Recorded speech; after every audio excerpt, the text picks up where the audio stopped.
just for Pam. Yes, it is. Pam Very much. Pam Yes. matters too. Yes. All right. Good afternoon, commissioners, and over to Chair Harrington. Good afternoon, everyone, and welcome to the Tuesday, January 28th, 2025 Washington County Board of Commissioners work session. This is Chair Catherine Harrington. We have a full complement of county commissioners, including Vice Chair Commissioner Pam Treese, Commissioner Jerry Willey, Commissioner Jason Snyder, and Commissioner Nafisa Fye. Today, we have Aaron Calvert sitting in for CAO Tanya Angie, who is away as on ICMA business. And we have Elizabeth Edwards here for Clean Water Services as the CEO Diane Taniguchi is away on NACWA business. And we are served very ably. Just a announcement on the agenda. Item 4 has been pulled. So we'll, after our break, after item 3, we'll go into the 2 executive sessions that we do still have on today's agenda. So the next item on our agenda is the review of the CWAC nomination to the Clean Water Services Budget Committee.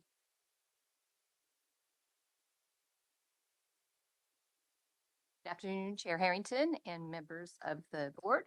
My name is Kathy Leader. I'm the Chief Financial Officer with Clean Water Services and also the Budget Officer for the district. And I'm here along with Elizabeth Edwards, our Chief of Staff, to present on the nominees for the community portion of our Budget Committee. Just as informational for the public, the Budget Committee for Clean Water Services is made up of the 5 board members of Clean Water Services, along with 5 members appointed from our Clean Water Advisory Commission. We currently have 3 positions opened on the committee, 1 expiring in September of 2025 and 2 expiring in the September of 2027 that we were needing to fill. The CWAC or Clean Water Advisory Commission met back in early January, and they identified 3 qualifying nominees for that position that we'll present on today. So with that, I'm going to turn it over to Elizabeth Edwards, our Chief of Staff, to talk about those positions. Thank you, Kathy.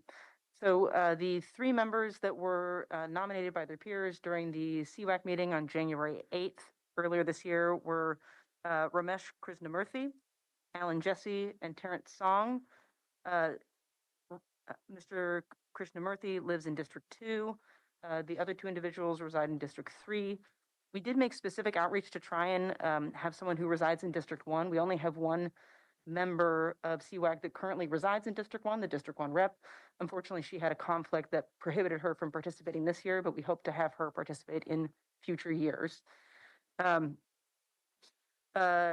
You can see in the materials provided to the board the ample background that all of the members have in their participation in the Washington County community and in years of service on Clean Water Services Advisory Commission. And so we feel confident in their ability to both review the budget and provide great feedback through the budget process.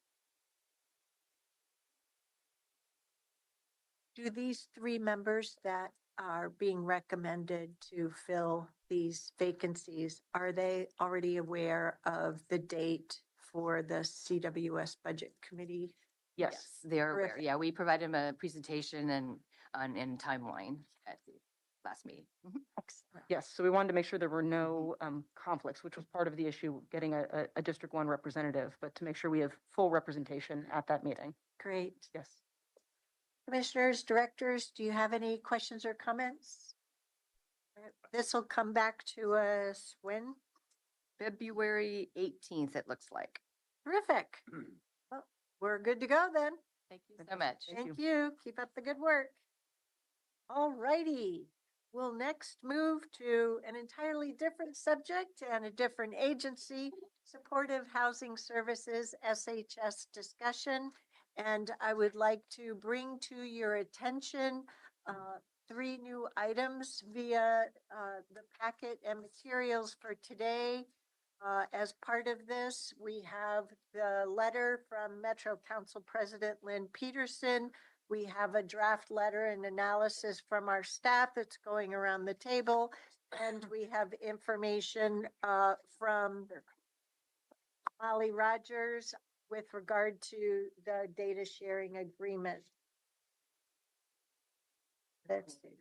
Okay, I already have a copy. That's fine. It's If you the need two- one, The take two one. documents, right? Yes, it's the two documents that I shared. And also I did ask Kevin and the ITS team to put last week's slideshow back up because it was pointed out to me to help ground what section 1 is, section 3 is as we go through the document. So Chair, where would you like to? They were already collated, so you just needed to take a stack and pass them on. Thank you. Sorry, They missed that part. made it as complex as possible. Chair, would you like to start with the contents of Oh. Council President Peterson's Certainly. emails yes. and then Yes. there? So last Thursday at the Metro Council work session, the Metro Council chose to put a pause on their ballot referral while also continuing to, in my words, keep the pedal to the metal, keep full momentum going with regard to the contents of that ballot referral, which is one of the two ordinances, and the second proposed ordinance being on the transition. The Metro Council President made a proposal to her colleagues, which they endorsed, to convene a Metro Council President work group to work particularly on the transition particulars. She then followed up and sent a letter last evening, which I forwarded to you promptly this morning. And the letter provides clarity somewhat different than the meeting on Thursday. So they're asking for 2 commission representatives to serve on this working group. This working group is, just as I said on Thursday, they would be doing this setup quickly in February, so we don't yet have meeting dates or anything like that. And if practice is any indication, past practice is any indication, starting from the beginning of 2024 to present, meetings that they're convening are on dates and times that they direct without consultation. So that means that whoever serves on our commission has to just drop whatever conflict there is and go. These will be public meetings though, which is good.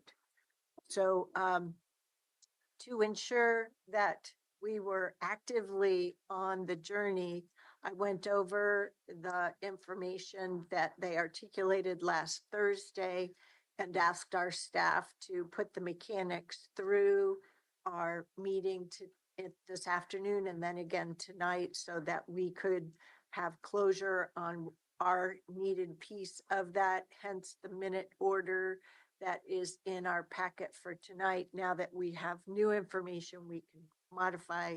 Minute orders are really easy to modify because we just have to announce it and go from there. So that's the content of the working group. Go ahead. I just have a question. In reading the letter, it looked to me like the makeup of the group was, there were 23 members. Am I right about that? It just seemed I like didn't bother I to check the counted them math. all up. Okay, good for you. Thank you. Well, Math than I could do today. and the reason that I bring that up is I think it's really important that we know who the city representatives are from Washington County as well. So it's a considerable size. And that's just the transition. Exactly. I But understand. the H2 pack had a considerable size as well. 21. Yeah. So Okay. why don't we go through the information set and then bring things, make sure we bring to closure all that we need to bring to closure in work session today. Yeah, so Sound reasonable? Great. thank you, Chair, and thank you, Commissioners. This has been just a keep running conversation. So what my goal for this work session with you all is to go through the drafted ordinance comments that would be submitted under the cover letter that was also provided to you. And make sure that we get the content right. And then I promise to go back and do a revision for typos and all of the grammatical errors that I have already started to catch. I only found one. That's great. You're not alone in that. But finalize all of that and get the letter out. The reason why we wanted to continue this work is one, your board committed to that in last week's letter to finish this. And two, Metro Council is still seeking this information and feedback on the draft ordinances, even though we have a new process to further have these conversations. The goal in providing these comments is really to continue to push and reform and put forward three main principles that are included in the draft cover letter. First, a program that continue. The first is we need to know what the fiscal impacts are before we finalize any revenue conversation, and we need to do it publicly. Second, we need to make sure that we are understanding and recognizing and honoring the capacity challenges of the county, Metro, and our service providers, and we want to minimize the administrative burden while meeting transparency and reporting requirements. And finally, making sure that this maintains a tone of partnership between the counties and Metro. Those are the three main lenses by which I came to some of the draft comments. So just to help ground us, I'm using last week's PowerPoint presentation because without the ordinance sitting next to it, it's hard to know what the sections are. So we'll start on page 1 of the draft, the county's comments on draft ordinance 25-1525, which is the referral ordinance. So I made no comment as to the title. Didn't seem necessary. Section 2 is the statements of purpose and findings. As noted by your board, nothing in those statements or findings speaks to the revenue changes, and that is a missing piece. So I thought I'd mention it. Everyone comfortable? I'm just going to do this section by section so we can get buy-in and go through it as quickly as we can of what's written down in the draft, unless you would like to go a different way.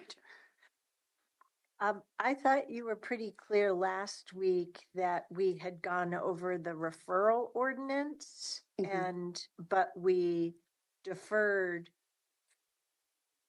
starting on slide 11 with regard to the transition. Okay. So, but I don't know if any colleagues had reviewed that and had any further comment or change or question. I'm also happy to do that when we get to those pages on this, as we go into those details and present on that, but maybe go through this initial set of comments really quickly. Sure. Because there are things that went beyond the commission conversation based on what our subject matter experts provided to me. Okay, with section 3, every once in a while, it's nice to say nice things, but this is where they expand the allowable uses. And so our comments on section 3 reflect that we appreciate that liberal interpretation of what affordable housing means.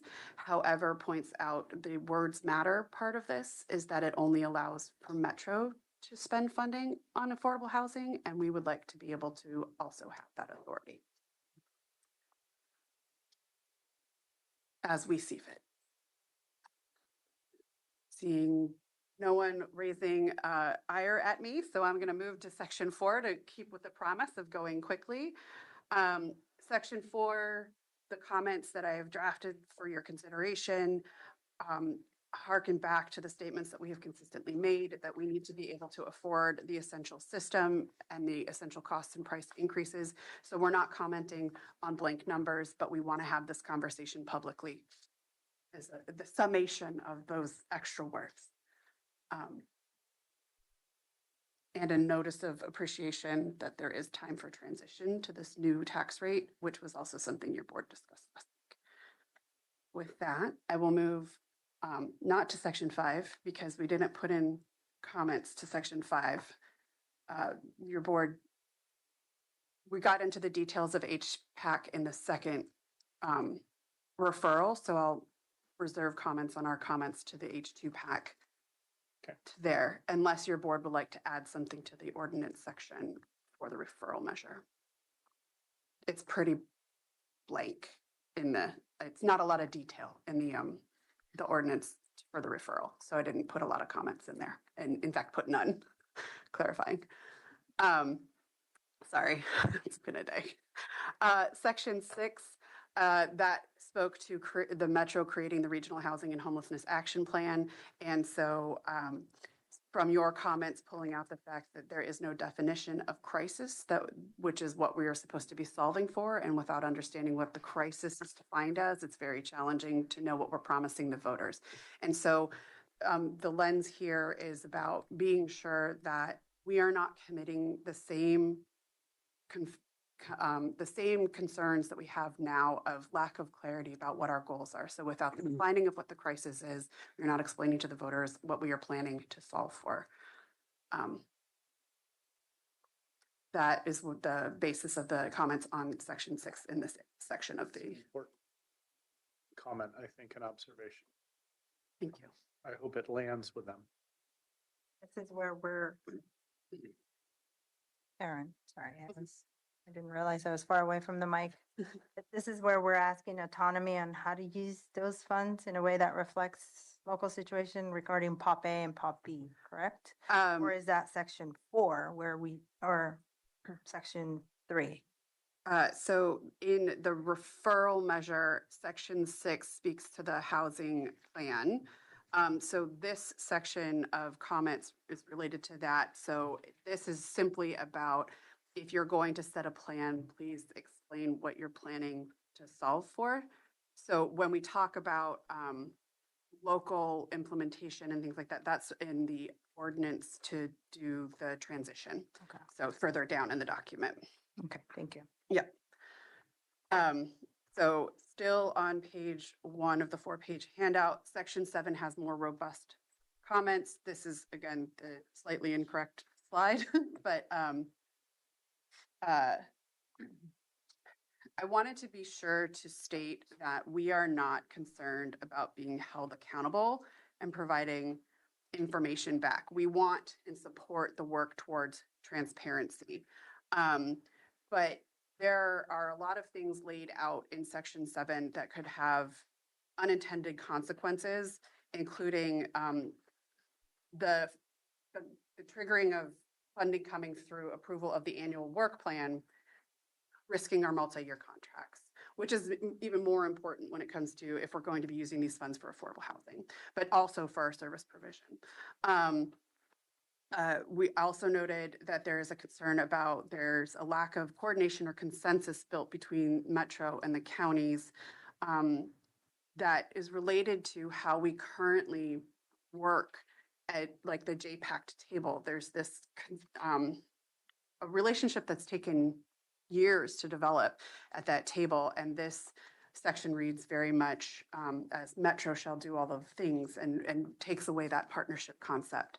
Section 4.7 is an administrative lift that the reporting that we had an extensive conversation about. So I offered up the solutions your board brought forward related to instead of creating a brand new report with the HUD information and the OHCS information and the local information, just let us provide that to you.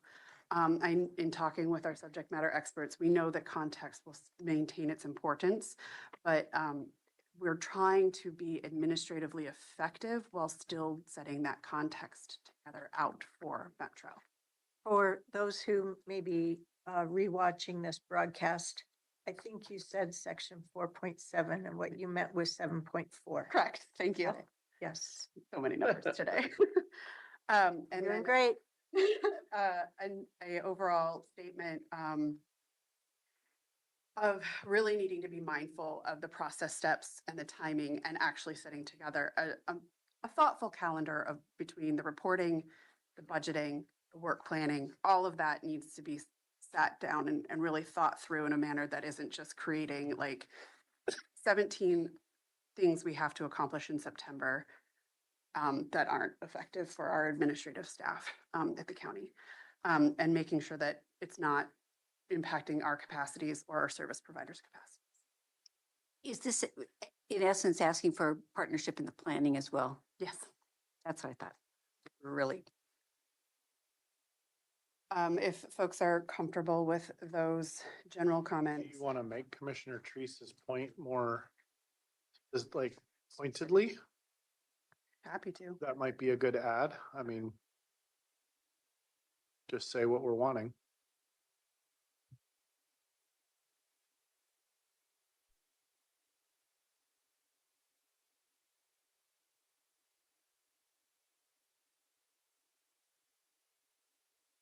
I'm writing down all the words so I don't forget my own shorthand. Any other feedback on this section of feedback? Then I'll move to section 8, the funding allocations. This was reflective of the conversation that your board and I had last week about the tax funding allocation structure was confusing in different language, and therefore it makes it unclear what they mean by allocation structure. Is that about geography? Is that about spending type? Also pointing out that there is a will where there might be a may, or where is that dynamic conversation between the H2 PAC and Metro Council, much like with JPAC. And then finally noting that it appears there is a movement away from population A and population B in the overall structuring of this ballot measure. And that could have impacts on the work that Molly and her team have done to define the essential services. Because if we change the expected outcomes and the populations we are seeking to serve, we are not sure that the system that we have defined as essential meets those new outcomes. And so we can't commit to budgets without knowing those pieces of things, but also making sure that the allocation structure reflects that conversation as well. So this is the section 8 Mhm. in the 25 ordinance, as well as parts of the 26 ordinance, are the ones that give me some pause in that, as you mentioned previously, this relationship between H2 PAC and the Metro Council is unlike what they have for transportation with JPAC, where it's a confer and consent type of a relationship. And what we're talking about here, if you look at the forecast, is northward of $300 million a year. And, you know, on the land use front, Metro is accountable to LCDC, which has to affirm their decisions and send back. With transportation, it's done with conference by JPAC, right? This proposal has no such conference. And as your details section has put it, the council can choose to just not adopt that recommendation or essentially reject by not adopting.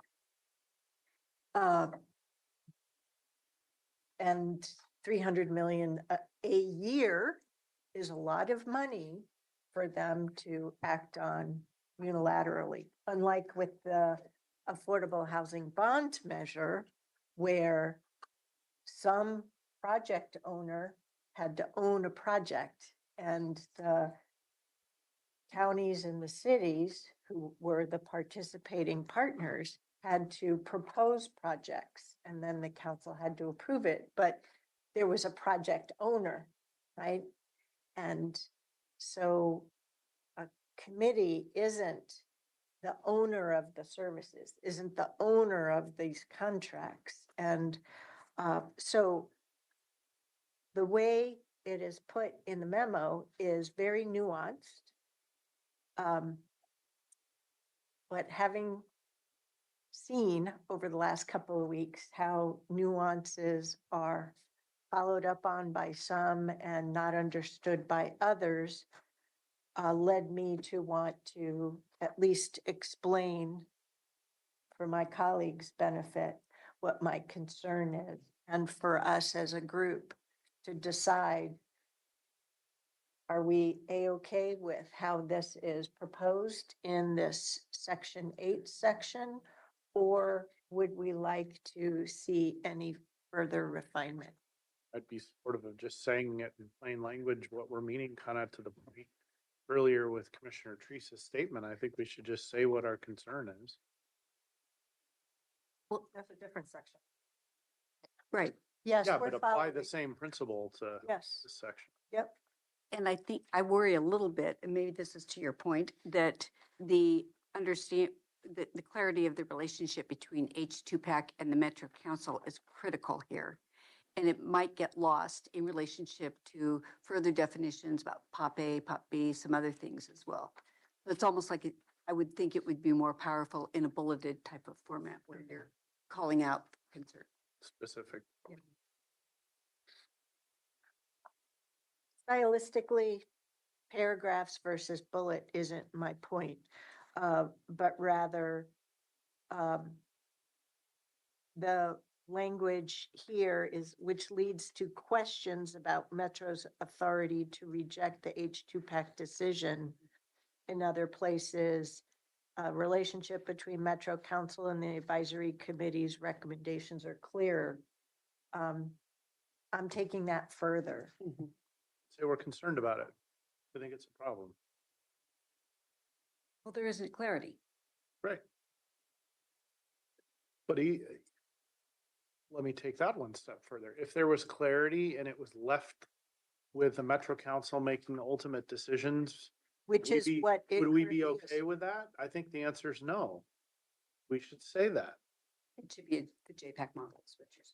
Yes. So be more explicit that it's the Metro Council and H2PAC or HHPAC confer and consent. Hmm. Consent model, such as with council and JPAC. Is that clear? I I agree. think so. Jerry? I mean, I think Yeah. that addresses the concern you were raising. Okay. Thank you.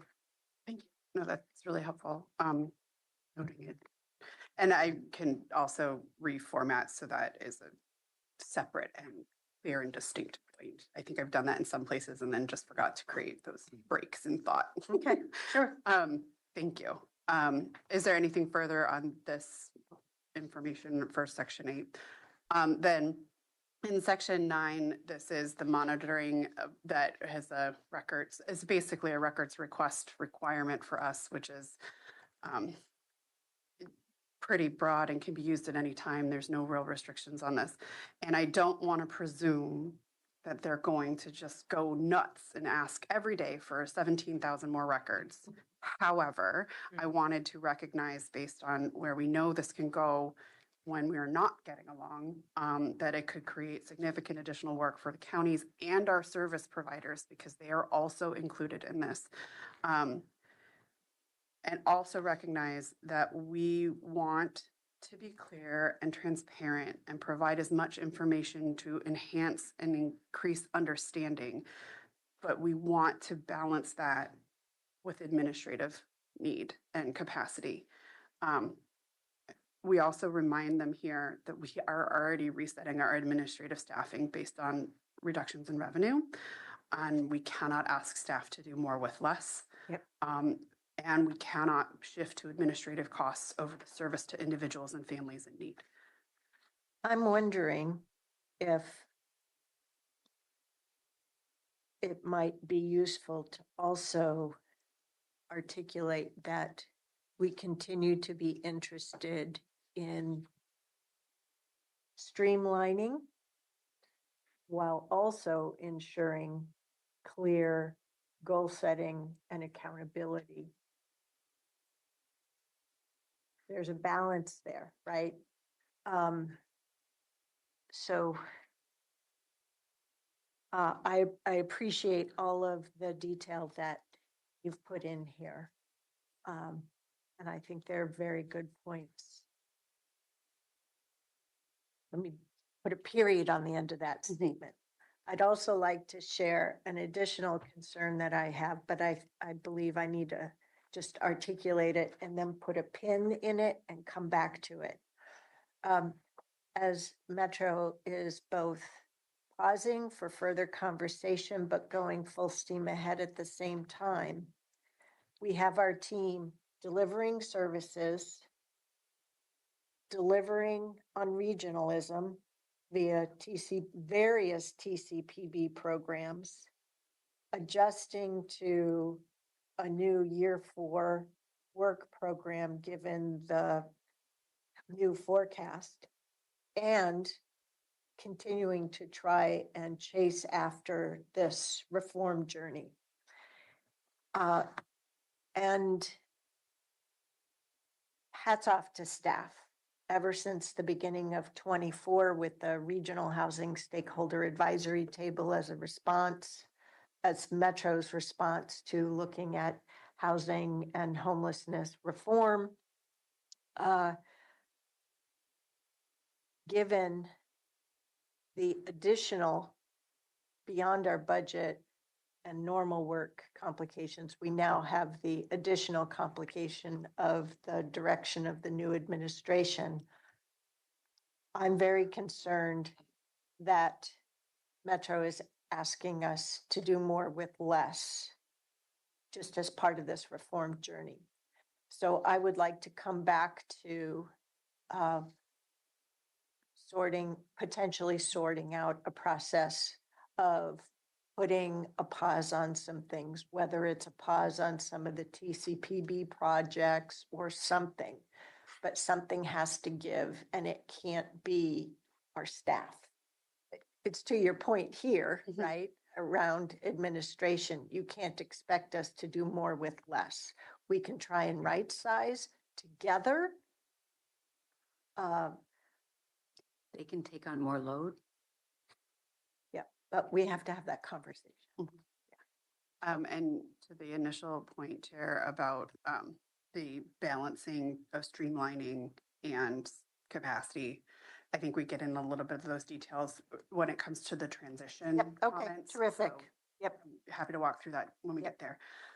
I did want to raise the access. I don't know if there's legal issues around how we contract out when they're essentially wanting to have access to records of our service providers when we're the ones who are executing contracts between our two parties.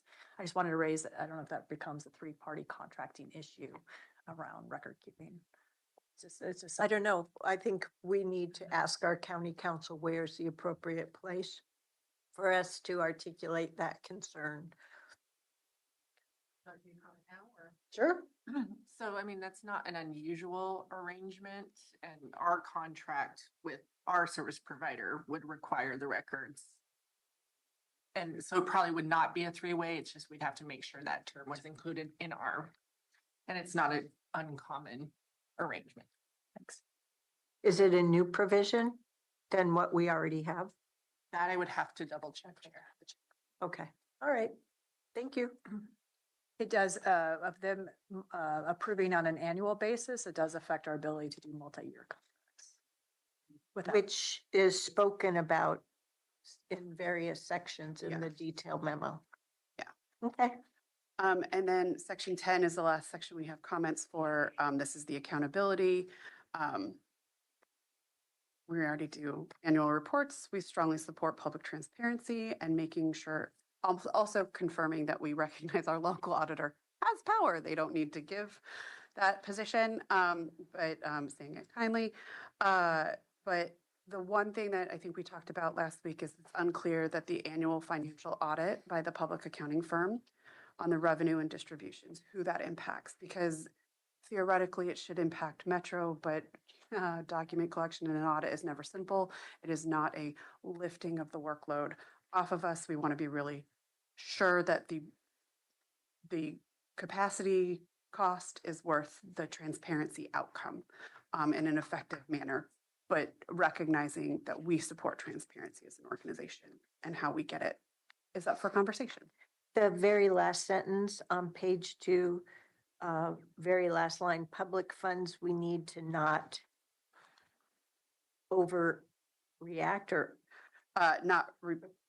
overact. This is Yeah. where we catch my Yeah. typos in live time. We need to not put reporting over action to meet the homeless crisis in the region. So that is a fix I will make. Thank you for catching that. Yep.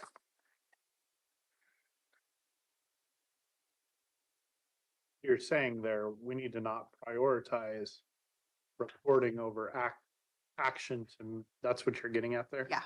Okay, I would make that sentence, even with that change you initially made, I'd make that more clear. Okay. I think it's not as clear as it could be. Okay. Could I ask a question? Yeah.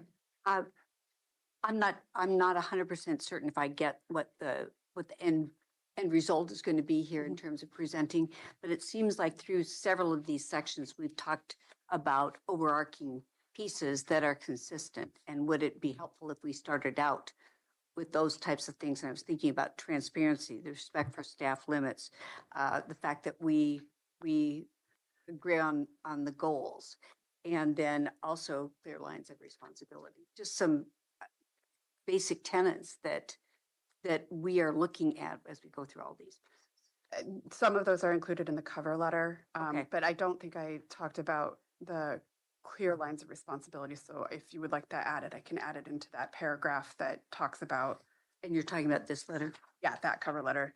I just didn't see Yeah. it as outlined that way, but I hear that, and I can easily add that as well. I also think we need to have a conversation about how do we use our letter of last week with this letter. I like the detail of the attached document on the 2 different ordinances, or the working drafts of the 2 different ordinances. But I think we'll have to look at both of the cover letters and figure out how to have either reattach that one or have this one replace that one or something. I would recommend reattaching. I think they touch on 2 different pieces. So that is what I have drafted in response to the referral, which you guys have all gone through with me previously. So we'll get now into the meat of the transition, which has a lot more detail in it and therefore ends up with a lot more words that will be new to you, but I think reflect on that conversation and the themes with also subject matter expert advice about concerns we have. Just because we didn't walk through this last time, Section 1 creates an effective date for the transition that states that this ordinance only becomes effective if the reform ballot measure passes, but it states that if the reform measure does not pass, Metro could come back to the content and do what they can within the parameters of the current measure. I did not make comments as to that section. It seemed pretty standard. But I think, well, that was the way I read the very end of the last sentence. Nothing in this ordinance prohibits the Metro Council from reconsidering any provision in this ordinance that does not otherwise require voter approval as set forth under the Metro Charter, which says if it doesn't pass, then all those things that we can do without voter approval will go ahead and do. Which, okay. Yeah. Anyway. Just caught my eye.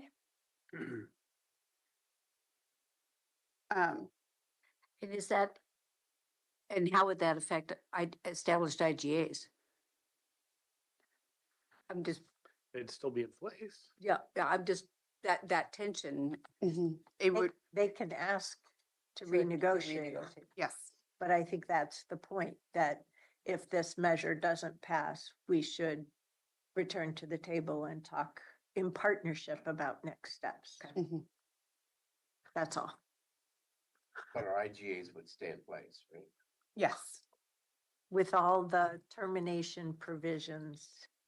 That they currently Mhm. Correct. Sorry, I didn't mean to answer for county council. So section 2 is in the transition ordinance, speaks to the ability that our would set, currently under the ballot measure, Metro has the ability to reduce the tax rate under the current 1%. This would be, section 2 has blanks for what they would be doing, but it would be essentially Metro asserting that authority through this ordinance. I appreciate what you say in the detail on section 2. Mhm. I continue to be concerned that the impact of indexing will be done through the ordinance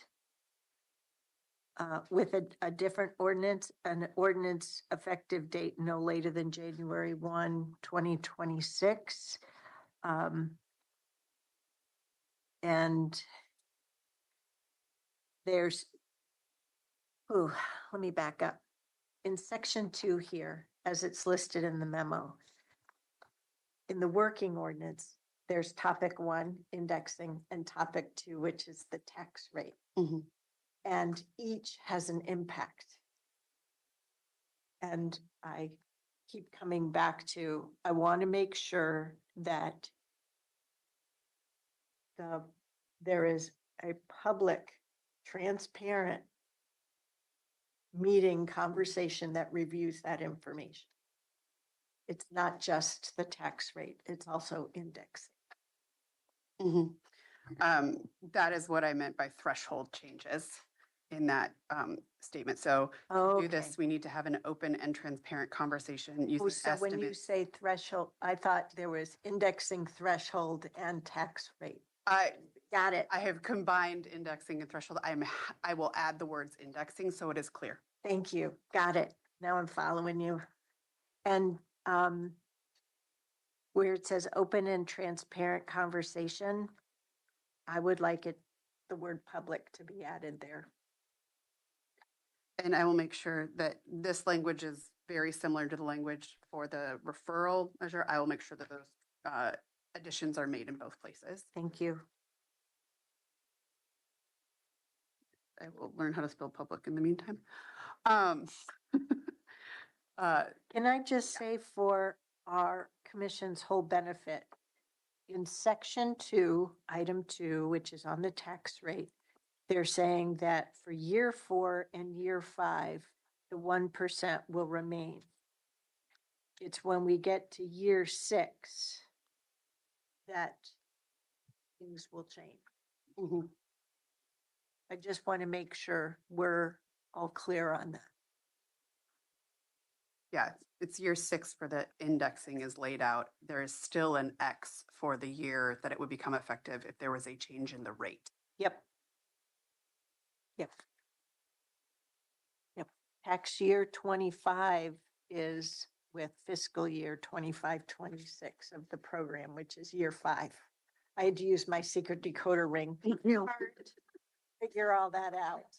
Every day I spend a lot of time being like, what is tax year 25 compared to 24? That's why I always use colored pieces of paper when I print that chart. Very helpful.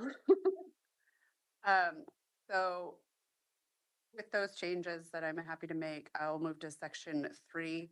This is a really robust section, so there's a lot of proposed comment back, and I did it by subsection just to help keep everybody's brains straight on what we're talking about.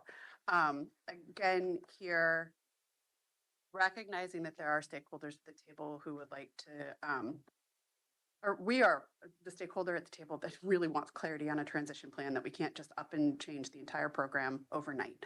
So thank you for thinking about a transition program, but let's do better. And this is, I think, Chair, getting to your comments earlier about how we are balancing all of the needs to create streamlined systems, but also understanding what those outcomes and KPMs are going to be. But it also is about the fact that a lot of this Section 3 does not speak to the partnership we are hoping to maintain.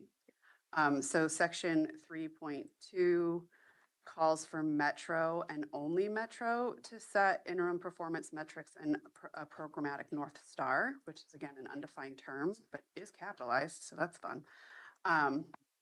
Our recommendations, which I am reminding them, is that there should be joint buy-in. We had suggested that the council and each commission votes on it as a way to say, we are in this together, and also to nod to the voters saying, you all asked us to do better. This is us showing our partnership and working better as a region. Reminding them that that's why we made that recommendation. In Section 3.3, they talk about a systems mapping process that Metro would create. But only with stakeholders. Oh, including but not limited. Okay. Yeah. That's right. Yeah, which includes elected officials, community leaders, state agencies, experts. Yep. And those with lived experience. And good practice means that we need to plan, but really this is a lot of work. Yep. Again, and you're asking a lot of subject matter experts while they're trying to do all the things that they do. And this is where I think perhaps we need to either make reference to an additional comment section or state explicitly here that some aspects of the current process need to be consciously paused in order to operationalize Section 3.3.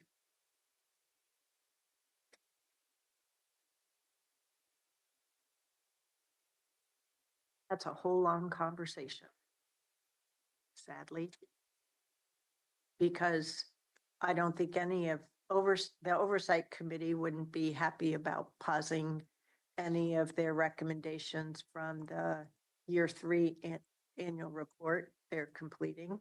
TCPB wouldn't be satisfied with, I assume, pausing any of the regionalization so that we can be successful with Section 3.3. I'm happy to add that clarity. I don't know how else to say it's the straw that breaks the camel's back. I added a lot of straws in this. I noted a lot of straws in this set of comments. So I will add that to that section in 3.3 about we have to be mindful of, no, we have to say what's not going to happen in order to make these things happen. Yep. Thank you. Okay. Section 3.4 is an allocation plan that's an interim allocation plan that would be effective for fiscal year 26-27, which the Metro Council would adopt in December of 2025. And this leads to the comments that this is kind of where it really comes to clarity that you're changing a bunch of deadlines and you're giving a bunch of new information when we are in the middle of doing a bunch of other work under the current system. And so calling that out was really important to really hone in on that. If we are going to comprehensively reform this process, we need to be mindful of all of the deadlines. And when you add a new deadline with a new set of information, that has cascading effects on all of the other things that we have to do. So if you change the allocation plan before you have changed the local implementation plan, before you have set the metrics, before you've set the outcomes, if you've just defined a North Star 3 months ahead of time, and then readjust all the allocations. And then we are at the beginnings of the annual work plan. We are at the middle of the budget cycle. We are at the middle of creating a budget for the next fiscal year. You've timed these things so they've stacked appropriately. So this is why I stated we need to figure out the right cadence for implementing new changes so that we're not shifting allocations, planning, reporting, and other means of understanding the work while we are supporting, and there's a missing word, the work we are trying to do with these funds. That's the. Aren't we in essence asking for a project plan that overlays transition with current activities? In essence, isn't that what we're looking at here? I mean, when you talk to me about contingencies, when you talk to me about dependencies, I immediately start thinking about how a project plan works. And I don't know that we've seen that type of overlay. We talk about it all the time. I think that is one way to put it. Okay. I think different people will internalize it and put it differently. And given, I'm reflecting a little bit on what I heard you say. I think given the level that we're hearing the Metro counselors communicate, I think your additional way of putting it offers a level of clarity. We need to say both. And what I'm trying to do is, and I think we're on the same page here, address the fact that there is lack of understanding at some levels about the impact of the variety of things. Yeah. And by putting it into a dependency relationships, you can see those things more clearly. And I think there's at some point sort of a loss of connection between all this stuff that's being described and the fact that we're actually operating a system. That's what which is the point you're making, I think. And the fact that all this stuff needs to actually connect to Mhm. the system that's operating. Operating a system and creating regional systems. Yep. And now they want to change both. With the same Resource resources. pool. Right. Which is pretty, I mean, that when you think about it that way, that's pretty significant. They want to architect changes and move to it as quickly as possible, all with the same pool. And it isn't their resources that are impacted by that. Yeah, that's the ultimate point here. We've been grappling with this, and it's this, frankly, for the past year. But it's I- really coming to a head because of the various swirls and the various changes. And so we are continuing forward, but you're right, we have to stack up our current plan of meeting the goals lined up with then now a transition plan, like a swim lane, Mhm. but then all kinds of new scenarios Mhm. that could, that we need to address. And so ideally, as part of this transition plan, we need the Metro and the counties to all agree as part of that North Star that swim lane needs to extend beyond a couple years. Let us build out our system, or some kind of agreement of how we get through this period of uncertainty. Well, and complicated by that are the actions of the new presidential administration. And just the fact that all of the Medicaid portals are turned off right now means people can't get to their doctor's appointments, but also we can't make further progress on those Medicaid waivers to bring health and housing together through the supportive housing services programs as we've been building out. So it's a very chaotic time. So I think what you have here on section 3.4 is very clear. I think the statement that Commissioner Treese was offering might be good for us to put in the memo as well. And for time, I think we need to move to section 3.5. Section 3.5 is a statement that Metro will create an ongoing, will create and administer essentially a RIF. And that just leaves a question of what's happening with the current RIF that sits in our pockets, and how are we ensuring that as Metro is administering those funds, we are working in coordination, not competition. Well, and seeing your articulation here also leads me to the question of, I went through the TCPB goals and program implementation that was in the Oversight Committee packet from Monday, trying to recognize who was operationalizing which points. And there are several, there's some where it's just Metro staff and others where it's Metro and counties together. And so some of the goals already have approved implementation plans and contracts with outside consultants, for example. And so I'm wondering about the continued funding of those.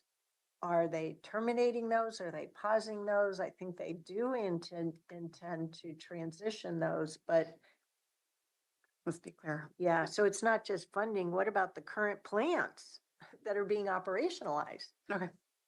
I will add that for clarity. Thank you. And then getting into 3.6, I don't like you touching the clicker. Basically, it states that local governments will use SHS income tax to fund services in affordable housing. And I am reminding them that we want to be flexible and put services first. And that means we do affordable housing if we can, and if it is in conjunction with that plan. And then just a general statement of the timelines are aggressive. The amount of work that needs to be done, not just by our staff and service providers, but reminding them that this is their workload, their Metro staff workload, asking an HPAC community or committee that has other jobs. Everyone is going to be asked to do a whole lot real fast, and it's not a great plan. So it's one thing to say that the timeline's aggressive. It's another thing to say, which is similar, and I think you're trying to be kind here, but I think we might again just say what we want to say, which is this is unrealistic. Seeing head nods. I mean, I think that is what we've come to as we've tried to imagine how the transition happens while continuing the services to the vulnerable people of our community. and Aaron, I understand why you drafted it the way you did. I just think we're at a point where the conversation needs to be a little different. Yeah. I'm happy to make adjustments. I take no umbrage to those choices. With that additional change, I will move to section 4. H2PAC is much further defined. This is a very large section, not a huge amount of comment that I'm providing because we didn't get into the details. So again, happy to make as many adjustments as your board would like to see, but basically acknowledging that counties did put together a recommendation for a much smaller H2PAC to streamline. But trying to be kind and understanding that they are trying to have enough people at the table that can do both housing and services, because that's been one complaint, is it was very housing centered at the original of the conversation. But again, stating that H2PAC should be part of creating that clearer calendar for assistance workflow. So I have a few Yeah. detailed comments I'd like to offer up here for possible consideration. You start off with the proposed committee is very big, but their charge is a very tall order. And as far as I understand it, these are primarily volunteers that they're relying upon. I have had great respect for the SHS Oversight Committee members and the TCPB board members these last 3.5, 4 years. They've been doing the work to read the documents, show up prepared, provide constructive feedback. They haven't always been given prompt answers to their questions or staffed particularly well. And this is an even taller order. So my eyes are wide open for the people who step forward to serve on this volunteer committee. That was section A of F. On item D, review and recommend local implementation plans for approval by the Metro Council. At one point in these two different ordinances, they talked about revisiting things every few years or so. But it isn't clear, review and recommend county local implementation plans.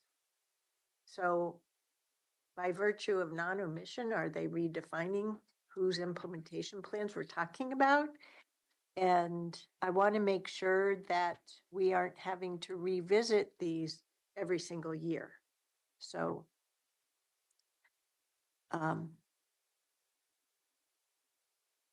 and on item E, towards established regional outcomes, I think we've spoken previously in the examination about setting up those outcomes. So I'm perfectly satisfied, but those were the two items I wanted to note in that section. Thank you, Chair. Yeah, it is. I did notice that every Metro is required to do things no more than every 3 years, but LAPs are not explicitly stated. And they consistently use the phrase implementing partners as opposed to counties. So Don't you think that's because they're trying to expand it to the bond program with those partners as well? it's unclear. I will just say to the side, going back to the beginning of this section, I think it's hard for any group of 23 to get anything done. Again, at least in any kind of efficient way. I don't know if we want to say that, but I know we've commented on it being big, but we haven't said exactly why that's a problem, but maybe we should.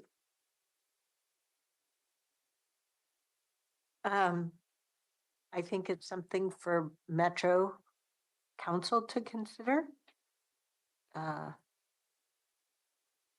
So I mean, the bigger the group, the less functional it is. It's just sort of my 30 years of leadership experience.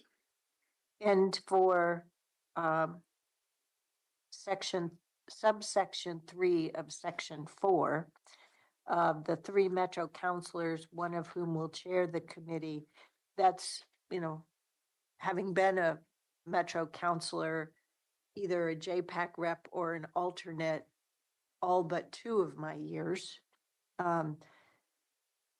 that allows them to have control of the agenda and why advise and consent with the Metro Council is needed, both for the funding distribution and the regional housing and homeless action. And they don't talk about it, leadership within the H2PAC at all, right? It's not like MPAC where you have a chair, vice chair, and second vice chair and a rotating position like that. All the section 4 calls for is that one of the 3 Metro councilors will chair the committee and Metro Council president may appoint a co-chair as needed. And that is all it speaks to as far as the leadership structure. So that also is an indication of whether or not H2PAC is an advisory group or a recommending group. Do you know what I'm saying? I mean, when you look at the structure of JPAC versus MPAC, This is the structure of JPAC, not the structure of MPAC. right. Yep. So I think instead of saying the proposed H2PAC committee is very big, but I like the but part. I think though, we understand the need for a lot of voices at the table. But they're asking this committee to get a lot of actual work done. And It needs to be sized to be able to be effective. Size may be a barrier. yeah, and one way I've heard them articulate dealing with that, and it shows up here as well, is having subcommittees. you know, there's a technical advisory committee, a transitional subcommittee.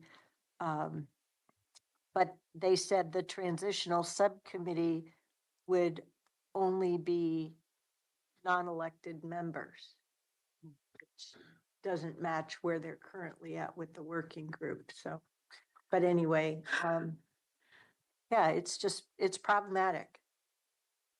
They need to make sure they set it up so it's successful for the implementing partners and balanced with the needs of the public trust or something. It's hard to give constructive feedback in all these areas when we're chasing after something. Mhm. But you've done very well in your comments.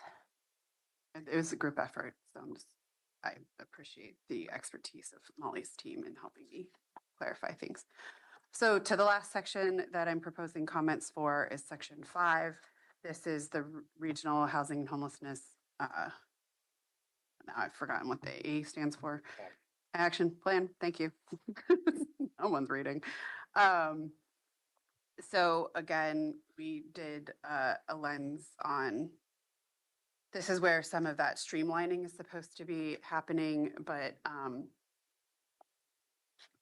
creates more details than what's in the ballot measure. And speaks here to what we have to do to create our local implementation plans that are based on the regional plan. But our biggest concern here is that in section 5.1, they tell us how to do all of our business, which is not actually in compliance with how each county does its business.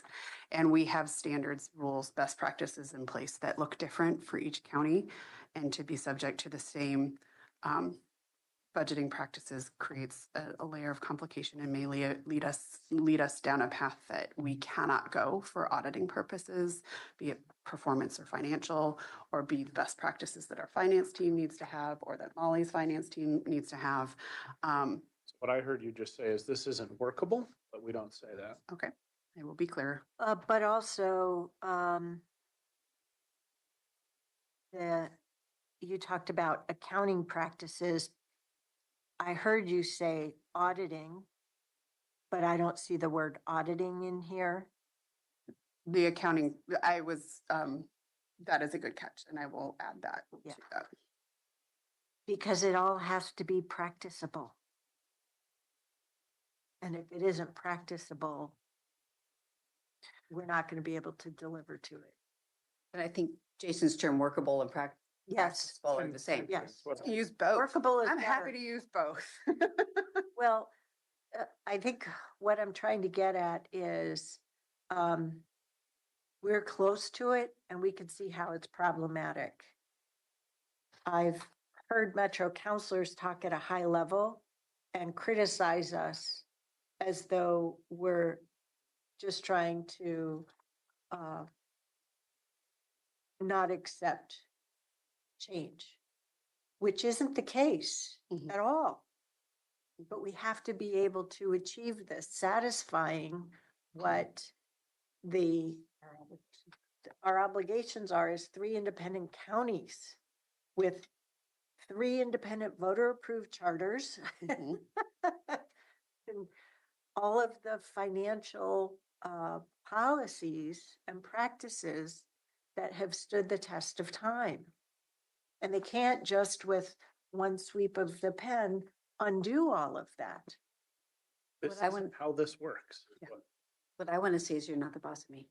I'm trying to say that in as many words as possible. I think Jason's phrase, Commissioner Snyder's phrase of this doesn't work.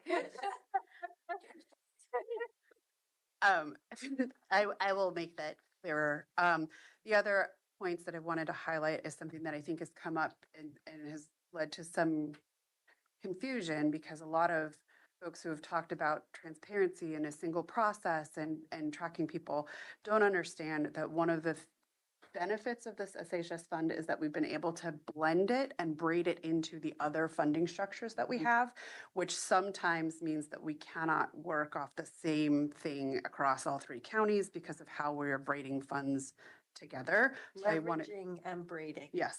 I like that. Um, Because they have spoken about wanting to understand all of that additional funding and how this, the point keeps being made, especially at the Oversight Committee, that this is the most flexible funding that we have. mhm. And we need to continue to be able to leverage the other funding.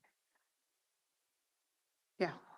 And part of what I have reminded myself many times is the reason the original measure was put together the way it was is because the typical sources of funding through federal and state resources did not address chronic homelessness and increased growth of people falling into homelessness. Hence our saying we don't want to go backwards. Yep. And then the final point that we make is the one that we've made pretty much since we became a county is that we know what our county needs as a county.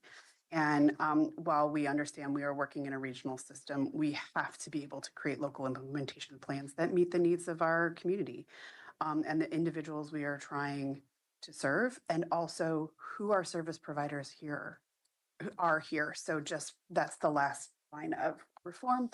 Comment back is you cannot supplant us. We need to work in coordination. So I have a lot of notes of additional clarity that your board is seeking. What I'm asking now is for permission to revise those letters on my own and then put them in for signature with your trust and confidence so that we can meet the timeline we gave to Metro. And I'm seeing everyone heads up and nodding. Yep. So I have accomplished my goals for this work session with your board. I appreciate all of the feedback and thoughtful conversation with me and my team. I hope to not see you next week. Well, Come on. On this topic, I think I'm here for a legislative update instead. so to bring closure on two other pieces. First, on the data sharing agreement, you all have information from Molly about where we stand, how we've gotten here in the on again, off again effort. Molly and Greater Washington County Company, thank you for your dogged determination to make sure that Metro's need for information can be met while also ensuring that the public will not be misled. And I really appreciate that. I do see this as a solvable situation to continue to work through. So the degree to which you need our further thumbs up or support, you'll let us know. Everybody okay with that? Yes. Okay. Now onward to the Metro President's Working Group. I would like to continue my involvement in this arena. Who else would like to turn their committee assignments on its head? Hopefully that won't cause you too much difficulty over these next 2 months or so. It'll depend a little bit on when they have them, what day of the week, how often they have them, what time and all that, but if we can move, I can move around. The information around, as long as it's not Tuesdays, that would cause problems. Yeah, I think we need to say pretty clearly, it can't be on Tuesdays. We've accommodated that as best as we can. Our other government partners meet on Tuesdays and Thursdays. So in all likelihood, Monday, Wednesdays, and Fridays are going to be leaned into, and we continue to have Monday holidays in February. So I'm expecting that in addition to there being public meetings, they'll want us to participate in person, but they're going to have to make means for Zoom as well. So I think the thing that it potentially complicates is in February, March, hopefully not into April. Uh, it, it could make it a little more challenging for us to participate with the state legislature testimony. But hopefully it won't complicate our having our commissioner day down in the legislature. And are you anticipating that this will have an end date of April? Do we have any? I've heard out till May potentially. Oh, well, It there you depends go. upon how Budget, that's why I was effective, asking. efficient. Everybody's doing budgets in May. So I know that that will be part of the consideration, but I think that the goal is to come to consensus and close out by May. And if one of the two or both cannot attend, do we have the option to have somebody else sit in?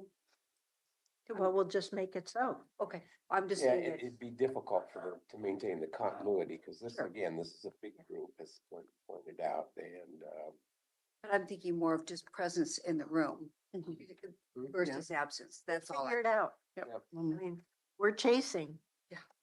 So, and I'm just saying I will help where appropriate. Okay.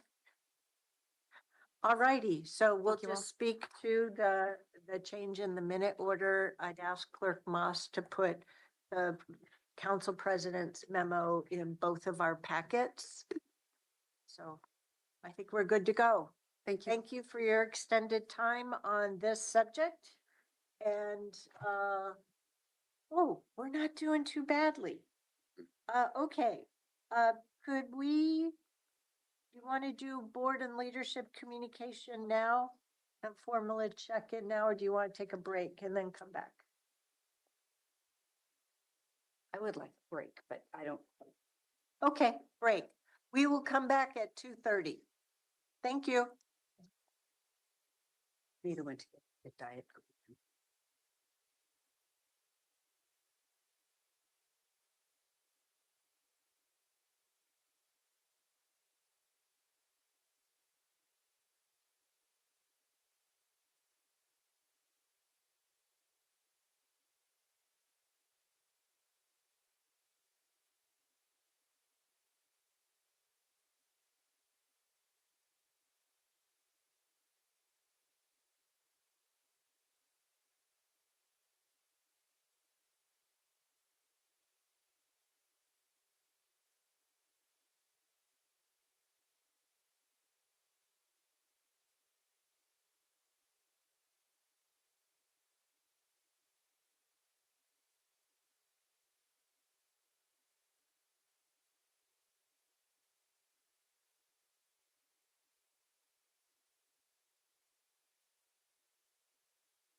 I'm not really older. All right, welcome back, commissioners, and back to you, Chair Harrington. Thank you. Welcome back from our break. We're going to pick back up with board and leadership communication and formal agenda item discussion. Why don't we get the formal agenda item discussion out of way first? We have our Housing Authority Board of Directors meeting, and then we have our Board of Commissioners meeting. We spoke earlier about the minute order for the Metro President's work group. Are there any other questions or comments on anything else on the agenda? Okay, seeing none, great. We're making progress. Board communication, who wishes to go first? 1, 2, 3, I could go. go. Thank you, Commissioner Fines. I've been busy with internal briefings, but the only board update I have for you all is that TV Highway took place. The steering committee met last week and we reviewed so far what we've accomplished as the committee, and that agenda item is going to come to the board in February. For the locally preferred Local preferred, alternative. Yep. And that's all my update. Okay, Sure. Thank you, Chair. I attended a first community action board meeting last week, and there were, want to just highlight a couple things because we're seeing the reality of some of our decisions and the Metro funding, SHS funding revision forecast for the year having real effects with that community organization. They also, and I want to highlight this because I think these two together are really challenging for them, is that they have had, many of their grants and funding allow a 10% overhead allocation, even though it's cost more than 10% for a while. They've gotten a lot of organizations now to approve 15%. I think that's becoming a little more common knowledge, I should say. One of their larger funders, as in the state of Oregon, I believe, did not accept that. So that is creating some additional just challenges for them on the financial front. And I just want to give you that flavor because this is the reality of what's happening. could we pause there for a second? Sure. Molly, can you speak to the OHCS administrative amount? Do you know anything about that? That one, I'm actually not certain exactly how they. Okay. administer it. Okay. No, and SHS, we have, like the other two counties, allowed for a de minimis 15%. So the OHCS has said they took a long time to give an answer, and then which created uncertainty. And then once they gave an answer, the answer was no. So just creating more challenges for our community action organization.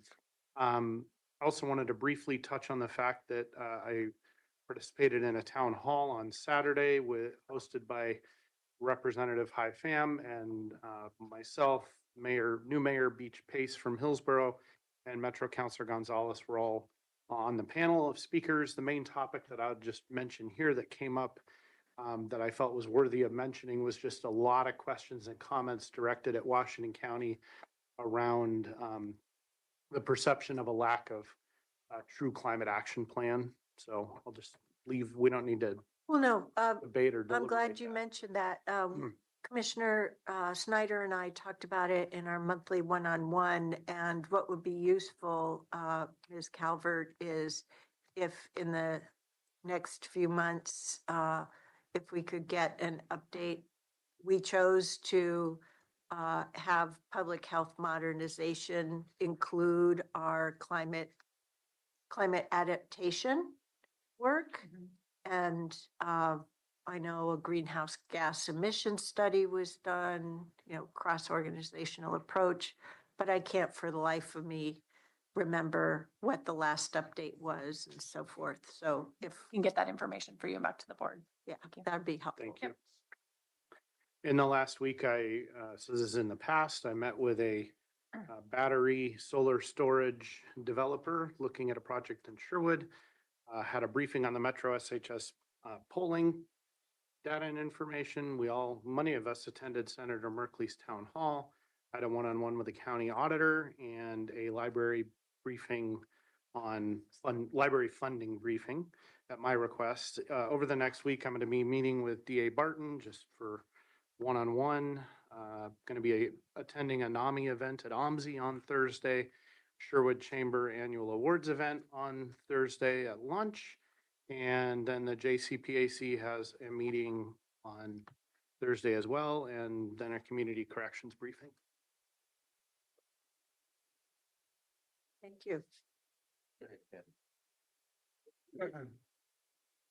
Boy, you're jumping right in there. That's a busy time. So last week I had the opportunity to meet with the sheriff's deputies out in Cornelius. I regularly meet with the deputies at their briefings, and we were joined by Chief Deputy Al Roque, and I didn't realize that Al was the chief out in Cornelius previously, so it's a bit of a homecoming there. And the city manager, Peter Brandom. So it was really a good event. They have a fellow deputy that is undergoing cancer treatment, and his name is Gabe, and I'm not remembering his last name, but just be aware if you see people with these types of wristbands, it's in his support.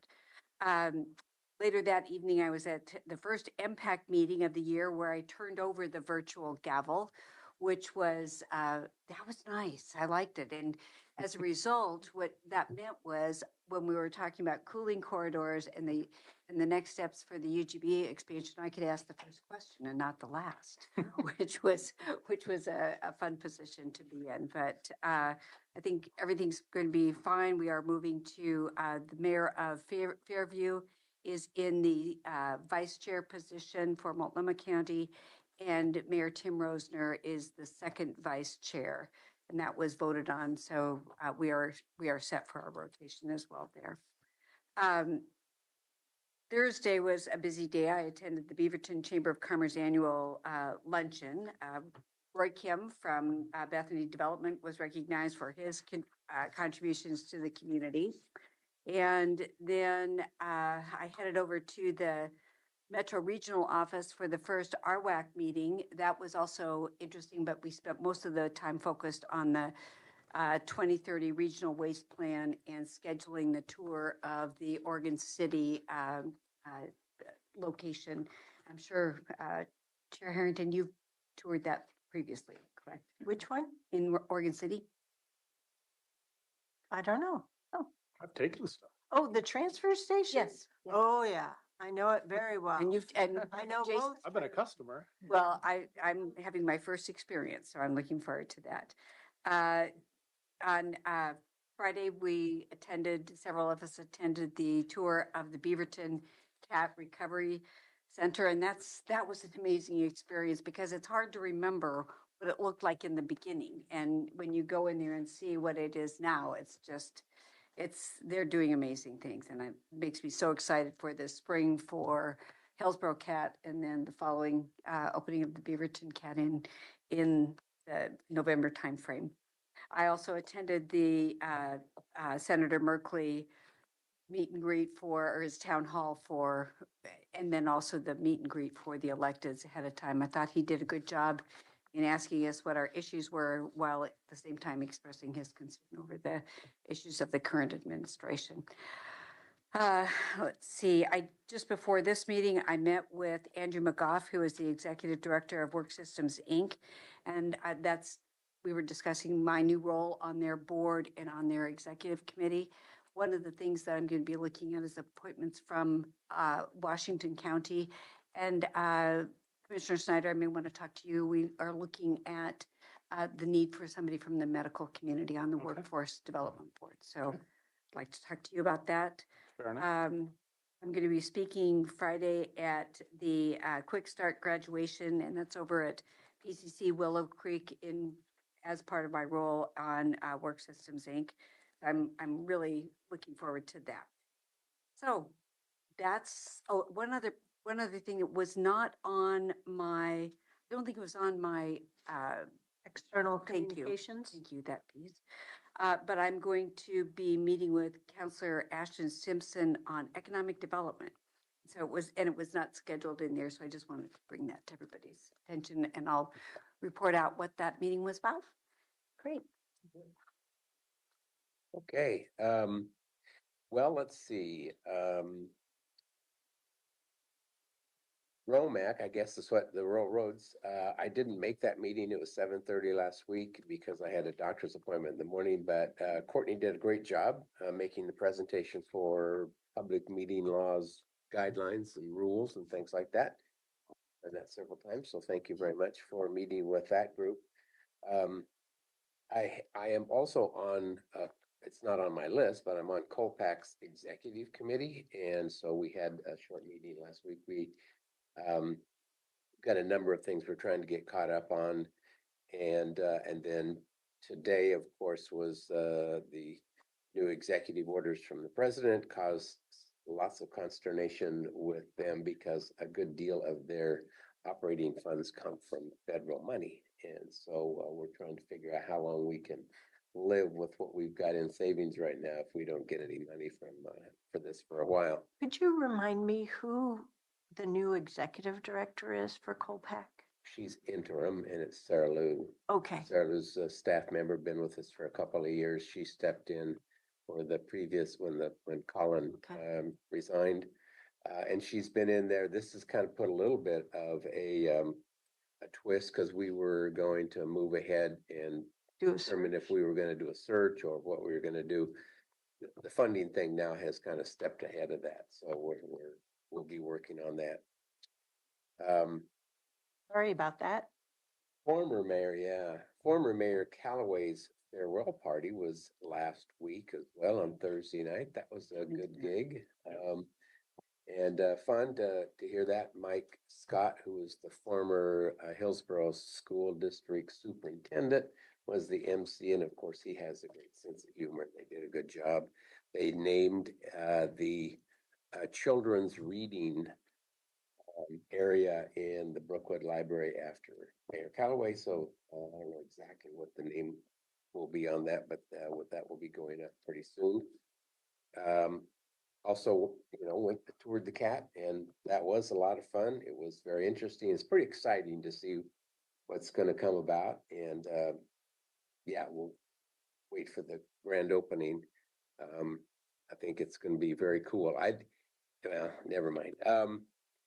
Let's see, what else? Attended the Forest Grove luncheon yesterday. This is their monthly luncheon that they have. Sure.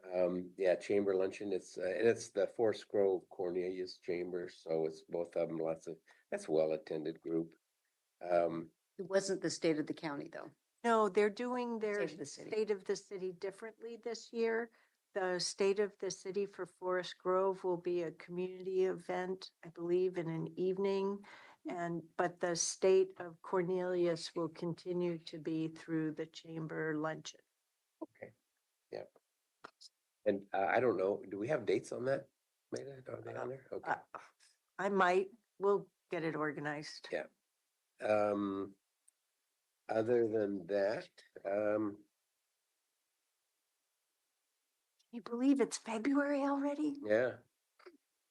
I do have an AVSAC check-in I'm gonna do with Rebecca because I wasn't able to attend their last meeting, so I'll get caught up with her on that. Other than that, that's all I got. Great.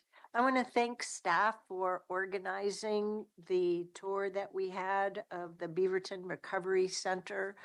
What amazing transformation that construction has had for that whole site. You can hardly recognize the older building. And just amazing progress with the whole construction.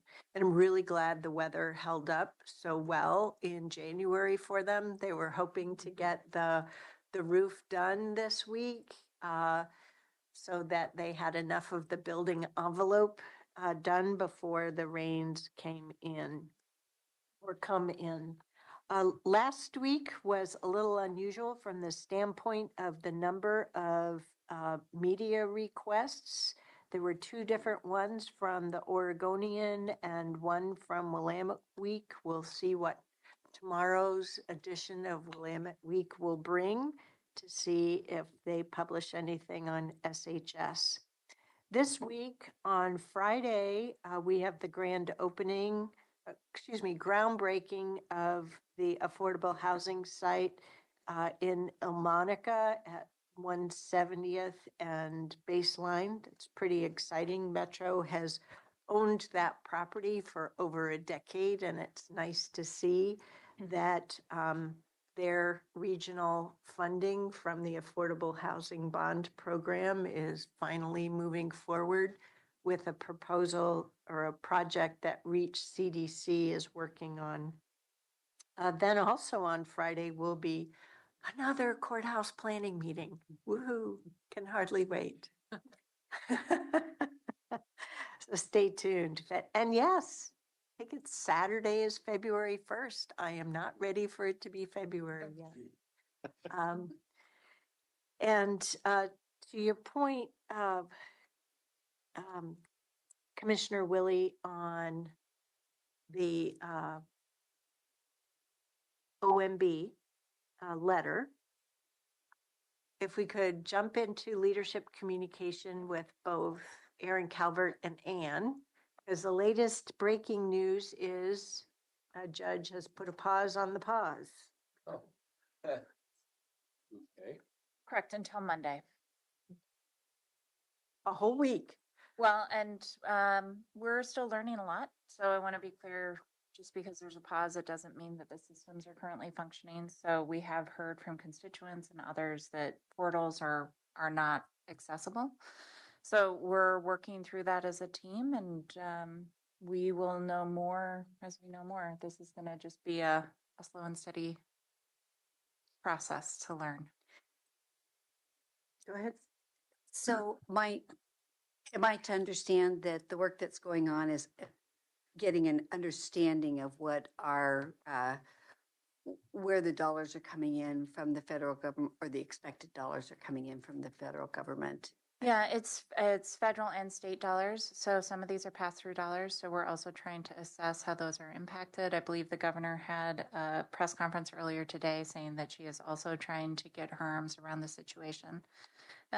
We are asking our department leaders to work with us over the coming couple of days, and we believe that we have some ideas at least for how to manage this over the next several weeks.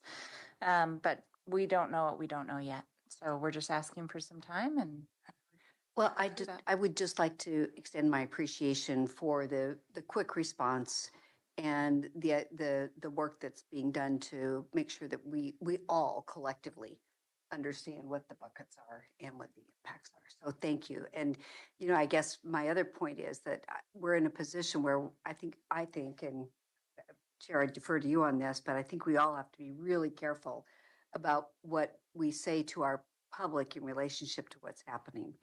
So, we need to be well informed before we make any promises. Towards that end, a few things. First, let me just get it out of my head. Learning over lunch as I did that the Medicare portal was offline, I guess I'll use. it was not functioning, correct? Yes. Makes me quite concerned for our community members' access to healthcare, and if doctors who serve Medicaid patients don't have what they need for billing patients or whatever, that means that people may be reticent to go to the doctor or the ER or whatever. So if you could keep us informed on that. Absolutely. Particularly, it's another thing for us to be concerned about our contracts with service providers and covering financial difficulties there, but access to people's health care, especially this season where there's lots of flu, pneumonia going around, increases in TB, measles, scary stuff from a public health standpoint.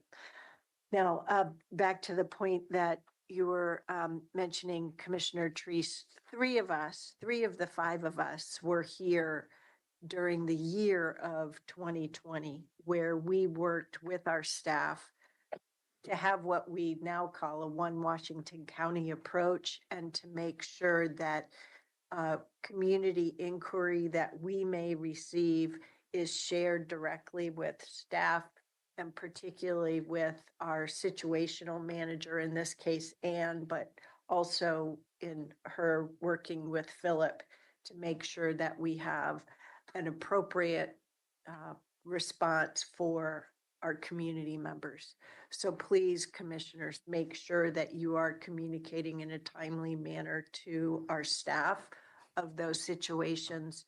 They know how to ensure that we're getting information timely, but also that they are responsive to your individual thoughts and needs, so that we're all successful together in serving our community.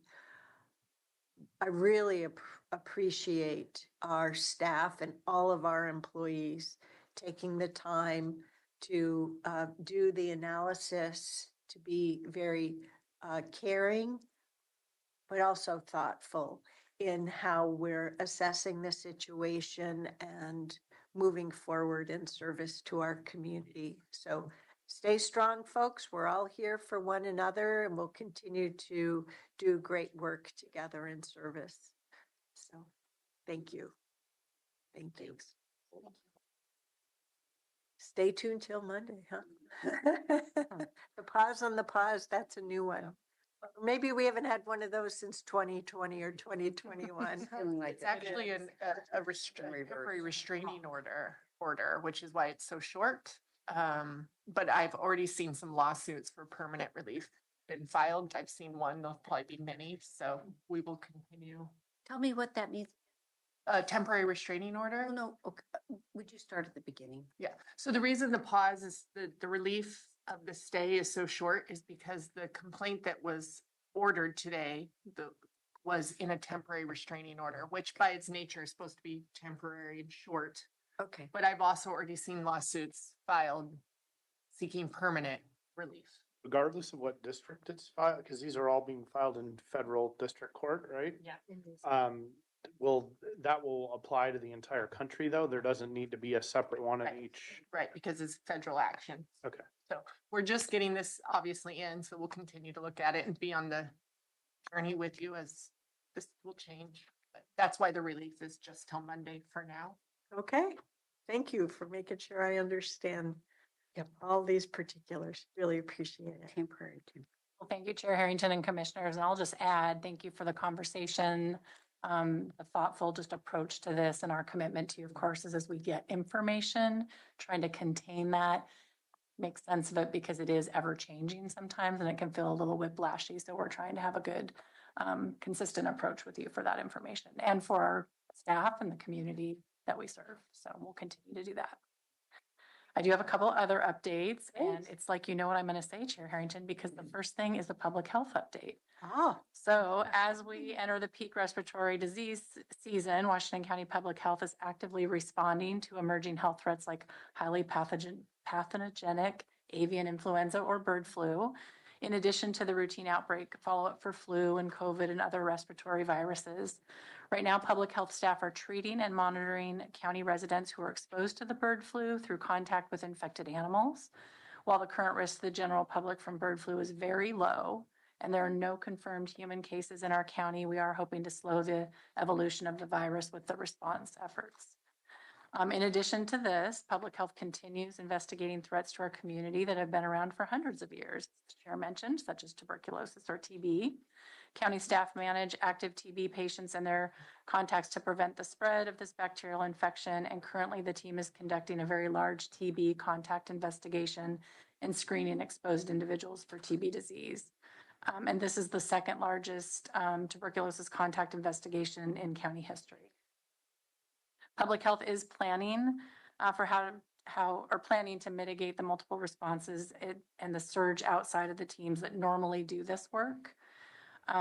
So people who maybe have to change their day-to-day operations to pay attention to this. And then just a reminder, we are grateful for our disease prevention work that happens 7 days a week as public health continues to serve our community. And my last announcement for the day is just a reminder that the library survey is in the field.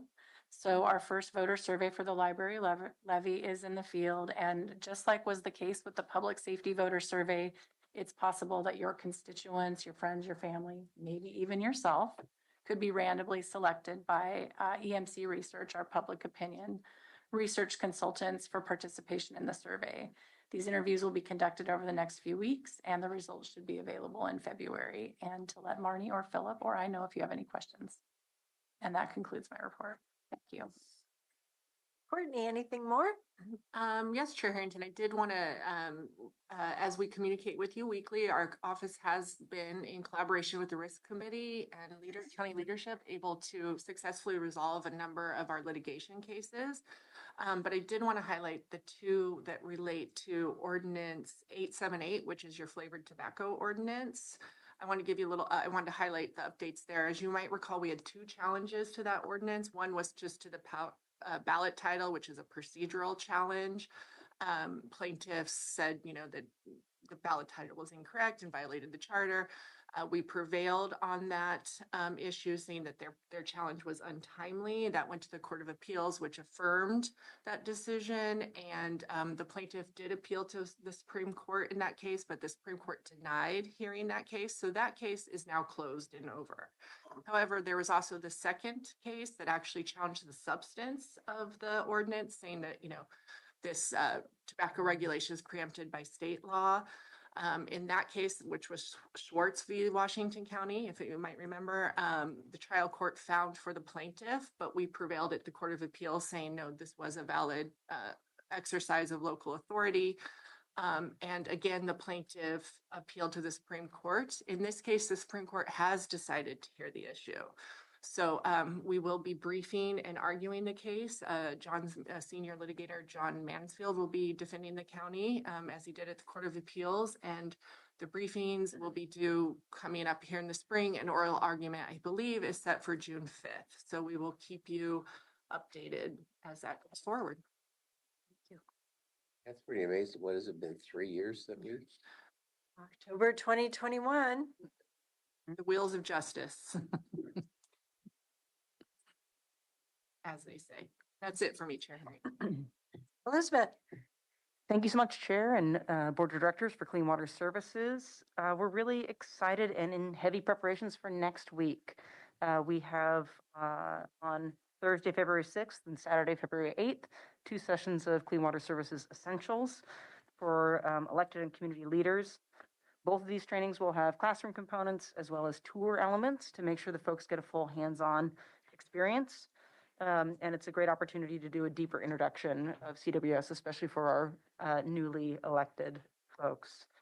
Then on Friday, February 7th, we will have our first board learning of the year at our Durham Water Resource Recovery Facility.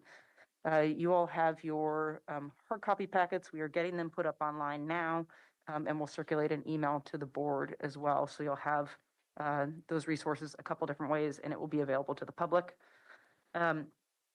At Board Learning, we'll provide an overview of the legislative and policy landscapes at the local, state, and federal level of the discussions that we've been having here around impacts to county services. We'll do a deeper dive on the impact to wastewater, stormwater community. And we'll be joined by Van Scoik Associates, as well as NACWA's Government Relations Director. They'll be up on Zoom to help us work through those issues. We'll also have a follow-up presentation on board compensation and travel, and weather allowing, because the weather's looking a little dicey, a tour of Thomas Dairy, where we do important research on our water reuse efforts. So that's my teaser for next week. Great. Okay, anything else from commissioners at this point? Okay, seeing none, we're going to adjourn to two back-to-back executive sessions pursuant to ORS 192.660 sub 2 sub E for the purposes of real property negotiations. But before I ask for those motions, I want to stress that we have our Housing Authority Board of Directors meeting starting at 6:30, followed by our regular business meeting. Kevin, do we have anyone signed up for public comment yet? We have not received any public sign-up comment for either meeting yet. Okay. I want to give my colleagues the heads up that if we do have folks from our recent travelers around elections, that I will be speaking to, or having had the work session and the updated work session packet with frequently asked questions in it. So we shall see. Okay, so do we have motions to adjourn to executive session pursuant to ORS 192.660 sub 2 sub E for the purposes of real property negotiations, two separate ones? So moved. Second. All those in favor, please vote by raising your hand or saying aye. Thank you, commissioners. Any opposed? The motion carries unanimously, 5-0. We'll adjourn to executive session. Give our